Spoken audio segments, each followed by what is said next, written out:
وَمِمَّا رَزَقْنَاهُمْ يُنْفِقُونَ، اور ان چیزوں میں سے جو ہم نے ان کو دی ہے خرچ کرتے ہیں۔ علماء نے اس سے آسانی کے لیے زکوٰۃ بھی نکالی ہے، دیگر واجبات بھی نکالی ہے۔ مولوی نعیم الدین مراد آبادی چونکہ احمد رضا خان کا شاگرد ہے، اس نے تفسیر خزائن میں جو احمد رضا خان کے کنز الایمان پر حاشیہ ہے لکھا ہے کہ تیجا اور چیلم اور برسی اور یہ اور وہ بھی سب شامل ہو گئے کہ ینفقون ہے۔ وہ بہت جلدی تھی، ابھی قرآن شروع ہو اور ابھی تیجا اور چیلم اور برسی۔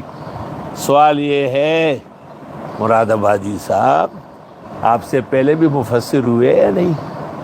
آپ دکھا دیں گے کہ کسی تفسیر میں لکھا ہو؟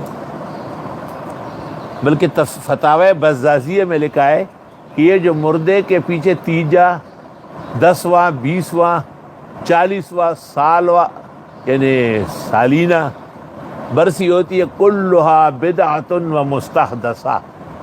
یاد رکھیے کہ جلال الدین خوارزمی صاحب بزازیہ دیوبند اور دلی سے 400 سال پہلے ہوئے، تو اکابر افتاء اور اکابر فقہ نے تو اس پر ناراضگی ظاہر فرمائی۔ آپ اس کو قرآن کا مصداق بنا رہے ہیں۔ حفظت شیئا وغابت عنک اشیاء۔